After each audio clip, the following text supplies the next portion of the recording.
Hello दोस्तों, जैसा कि हमने अपने पिछले वीडियो में पढ़ा था टॉपिक हीट ऑफ कंबशन के बारे में। एंड आई होप कि आपको वो टॉपिक अच्छे से समझ में भी आ गया होगा, जिसमें हमने दो न्यूमेरिकल्स भी लिए थे, जिसमें हम ग्रॉस कैलोरीफिक वैल्यू और नेट कैलोरीफिक वैल्यू कैलकुलेट किए थे। दोस्तों, इस चैप्टर का जो नेक्स्ट टॉपिक है वो है स्पॉन्टेनियस इग्निशन टेम्परेचर, जिसमें हम सीखेंगे कि एक्चुअल में स्पॉन्टेनियस इग्निशन टेम्परेचर, जिसको हम ऑटो इग्निशन टेम्परेचर के भी नाम से जानते हैं, उसका एक्चुअल मीनिंग क्या होता है। लेकिन दोस्तों, इस टॉपिक को पढ़ने से पहले ये हमारे लिए ज़रूरी है कुछ इम्पोर्टेंट टर्मिनोलॉजी को सीखना, तभी हम इस टॉपिक को अच्छे से समझ पाएंगे। तो चलिए दोस्तों, सबसे पहले हम उस इम्पोर्टेंट टर्मिनोलॉजी को सीखते हैं।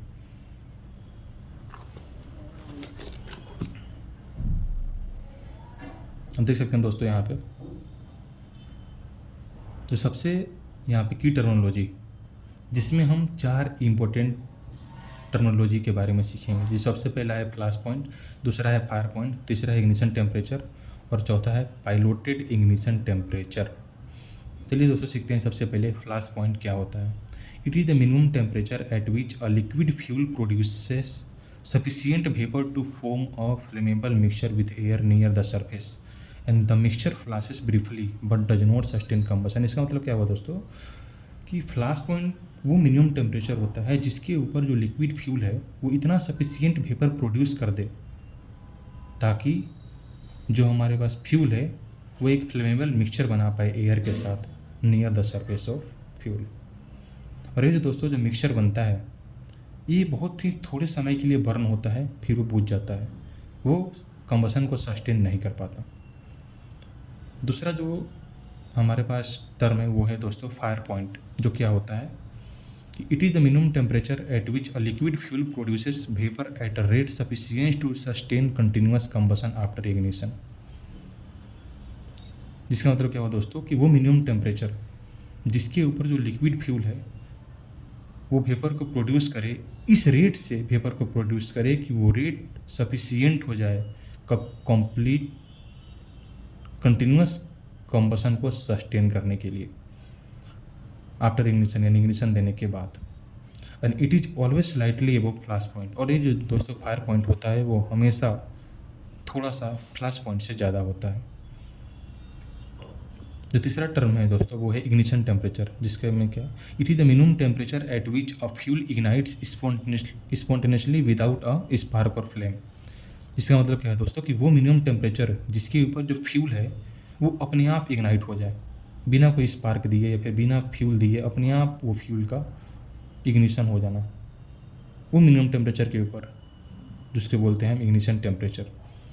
और इसको हम ऑटो इग्निशन टेम्परेचर के भी नाम से जानते हैं दोस्तों। और चौथा है हमारे पास पाइलोटेड इग्निशन टेम्परेचर, जिसका मतलब क्या होता है कि it is the temperature at which a fuel air mixture can be ignited by a small external energy source that is a piloted flame और स्पार्क। इसका मतलब क्या हुआ कि वो टेम्परेचर जिसके ऊपर जो भी हमारे पास फ्यूल और एयर का मिक्सचर है उसको हम एक स्मॉल एक्सटर्नल सोर्स यानी स्पार्क या फ्लेम के द्वारा उस मिक्सचर को हम बर्न या इग्नाइट कर सकते हैं, उस टेम्परेचर को हम बोलते हैं piloted ignition temperature.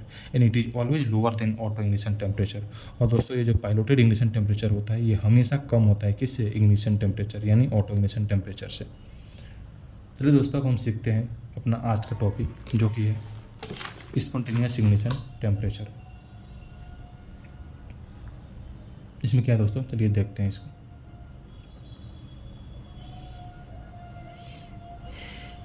Spontaneous ignition temperature also called auto ignition temperature is the minimum temperature at which a substance ignites spontaneously in the absence of any external source। क्योंकि दोस्तों हम इस स्पॉन्टेनियस इग्निशन टेम्परेचर को auto ignition temperature के भी नाम से जानते हैं, और हमने अभी देखा था टर्म इग्निशन टेम्परेचर या ऑटो इग्निशन टेम्परेचर, उसका सेम डेफिनेशन आप यहाँ पे देख सकते हैं, सेम चीज़ है।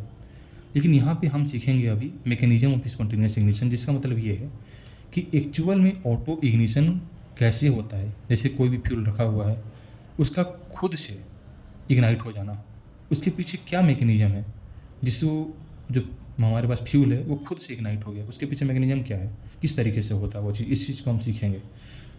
तो देखिए दोस्तों, हम अपनी देसी भाषा में इसको समझाते हैं जिसमें किस तरीके से होता है इसमें सारी चीज़ यहाँ पे मेंशन है, आप इसको पढ़ के सीख सकते हैं। लेकिन मैं एक ओवरफ्लो बताता हूँ कि नहीं वो किस तरीके से ऑटो इग्निशन होता है। देखिए सबसे पहले क्या होता है दोस्तों कि वो टेम्परेचर, जब वो टेम्परेचर ऑटो इग्निशन टेम्परेचर के बिलो होता है, वहाँ पे कहीं ना कहीं स्लो ऑक्सीडेशन हो रहा होता है, क्योंकि वहाँ पे फ्यूल भी प्रेजेंट है, ऑक्सीजन यानी एयर भी प्रेजेंट है, और वहाँ पे टेम्परेचर ऑटो इग्निशन से कम है, तो वहाँ पे स्लो ऑक्सीडेशन हो रहा होता है। और जब आपका ऑक्सीडेशन होगा तो हीट रिलीज भी होगा, यानी वहाँ पे हीट रिलीज भी हो रहा होता है। लेकिन यहाँ पे मेन इम्पोर्टेंट बात यहाँ पे तब आती है दोस्तों कि जो वहाँ पे स्लो ऑक्सीडेशन से हीट जनरेट हो रहा है, उसका जनरेशन का रेट और जो हीट वहाँ से डिसिपेट हो रहा है उसका रेट, इन दोनों के रेट पे ही डिपेंड करता है ऑटो इग्निशन। यानी जो वहाँ पे स्लो ऑक्सीडेशन से हीट जनरेट हो रहा है, अगर उसकी रेट हीट डिसिपेशन से ज़्यादा हो जाएगी तो वहाँ पे क्या होगा, जो लोकल टेम्परेचर होगा वो राइज होगा। और जब लोकल टेम्परेचर राइज होगा तो क्या होगा दोस्तों, जो रिएक्शन की रेट है वो एक्सेलरेट हो जाएगी, और जब रिएक्शन की रेट बढ़ेगी तो और ज़्यादा हीट जनरेट करेगा। और ज़्यादा हीट जनरेट करने का मतलब क्या है कि वहाँ पर टेम्परेचर बढ़ेगा, और जब वो टेम्परेचर दोस्तों बढ़ते बढ़ते बढ़ते बढ़ते ऑटो इग्निशन के ऊपर आ जाता है, तो वहाँ पे जो फ्यूल होता है वो अपने आप इग्नाइट हो जाता है। यही ऑटो इग्निशन का मैकेनिज़्म है, यानी इसी तरीके से जो फ्यूल है ऑटो इग्नाइट होता है। इसके बाद दोस्तों हम इसमें सीखेंगे कुछ फैक्टर्स जो कि उस ऑटो इग्निशन टेम्परेचर को अफेक्ट करते हैं। इसमें जो सबसे पहला फैक्टर है दोस्तों वो है प्रेशर। रो प्रेशर इस ऑटो इग्निशन टेम्परेचर की इन्वर्सली प्रोपोर्शन होता है। इसको हम समझते हैं एग्जांपल्स की मदद से, जिसमें है compressed air in cylinder can ignite more easily. जिसमें क्या है कि मान लीजिए दोस्तों हमारे पास एक सिलेंडर है, वहाँ पे स्पेस बहुत कम है, वहाँ प्रेशर बहुत ज़्यादा है। तो जब प्रेशर ज़्यादा होगा तो क्या होगा, उसके अंदर जो फ्यूल है और जो ऑक्सीजन है उनके मॉलिक्यूल्स बहुत ज़्यादा क्लोजली पैक्ड रहेंगे। तो क्या होगा, उनके मॉलिक्यूल्स आपस में फ्रिक्वेंटली कोलाइड करेंगे, और कोलाइड करने से क्या होगा दोस्तों कि वहाँ पे जो रिएक्शन दोनों के बीच में हो रही है, फ्यूल और ऑक्सीजन के बीच में, वो रिएक्शन फास्ट हो जाएगी। जब रिएक्शन फास्ट हो जाएगी तो हमें टेम्परेचर कम ज़रूरत पड़ेगी उसका इग्निशन कराने के लिए। इस तरीके से आप देख सकते हैं कि अगर प्रेशर ज़्यादा होगा तो ऑटो इग्निशन टेम्परेचर कम हो जाता है। वो दोनों ही इन्वर्सली प्रोपोर्शनल होता है एक दूसरे के। जो नेक्स्ट जो फैक्टर अफेक्टिंग है दोस्तों वो है ऑक्सीजन कंसनट्रेशन, जिसमें आप देख सकते हैं कि अगर ऑक्सीजन का कंसनट्रेशन अगर ज़्यादा होगा तो हमें ऑटो जो इग्निशन टेम्परेचर जो होता है, ऑटो इग्निशन टेम्परेचर वो हमें कम चाहिए होता है। कैसे, more oxygen makes oxidation burning easier, the fuel needs less heating to ignite. यानी वहाँ पे अगर ऑक्सीजन की कंसनट्रेशन ज़्यादा हो जाएगी तो हमें बहुत ही कम टेम्परेचर की ज़रूरत पड़ती है वहाँ पे इग्निशन कराने के लिए। एग्जाम्पल आप देख सकते हैं दोस्तों कि fire in oxygen enrich hospital, यानी हमारे पास एक ऐसा हॉस्पिटल है जहाँ पे ऑक्सीजन इनरिच्ड है, यानी ऑक्सीजन वहाँ पे भरपूर मात्रा में है, तो वहाँ पे हमें इग्निशन कराने के लिए बहुत ही कम टेम्परेचर की ज़रूरत पड़ेगी। तीसरा है दोस्तों जो हमारे पास फैक्टर है वो है फ्यूल एयर रेशियो, जिसमें क्या है कि वहाँ इसका मतलब क्या है कि हम यहाँ पे देखेंगे कंसनट्रेशन, यानी फ्यूल और जो ऑक्सीजन है यानी एयर, उन दोनों का कंसनट्रेशन। अगर उन दोनों का कंसनट्रेशन स्टाइकोमेट्रिक है, स्टाइकोमेट्रिक का मतलब क्या हुआ कि उनके कंसनट्रेशन इस तरीके से है कि वहाँ पे कंप्लीट कंबसन वहाँ पे हो सकता है, तो उस कंडीशन में हमारा जो ऑटो इग्निशन टेम्परेचर वो कम हो जाता है। लेकिन अगर लीन मिक्सचर या रिच मिक्सचर हुआ, यानी या तो ऑक्सीजन का कंसनट्रेशन ज़्यादा हुआ या फ्यूल का कंसनट्रेशन ज़्यादा हुआ, इस कंडीशन में हमें टेम्परेचर ज़्यादा चाहिए होता है इग्निशन करने के लिए। जो नेक्स्ट फैक्टर है दोस्तों वो है सरफेस एरिया, जो क्या है कि अगर हमारे पास जो फ्यूल है अगर वो डस्ट फॉर्म में है या पाउडर फॉर्म में है तो वहाँ पे हमें कम टेम्परेचर चाहिए होता है उसको इग्नाइट करने के लिए। वहाँ पे ऑटो इग्निशन जो टेम्परेचर होता है वो कम होता है रादर देन बल्क मटेरियल, कि वो फ्यूल एक बल्क जैसा हो। ठीक है दोस्तों, इसके बाद जो नेक्स्ट हमारे पास फैक्टर है वो है कैटालिटिक सरफेस, जिसमें क्या होता है कि जो भी मेटल सरफेसेस जनरली जो होते हैं वो क्या करते हैं, जो भी ऑक्सीडेशन होता है उसको कैटलिस्ट के फॉर्म में करके उस रिएक्शन की रेट को बढ़ा देते हैं। तो रिएक्शन की रेट को बढ़ा देते हैं तो हमारी जो टेम्परेचर होती है वो हमें कम रिक्वायर्ड होती है इग्निशन कराने के लिए। तो यहाँ पे भी ऑटो इग्निशन टेम्परेचर इसकी इन्वर्सली प्रोपोर्शनल होता है। ठीक है दोस्तों, कैटालिटिक सरफेस का। नेक्स्ट जो हमारे पास फैक्टर है वो है ह्यूमिडिटी।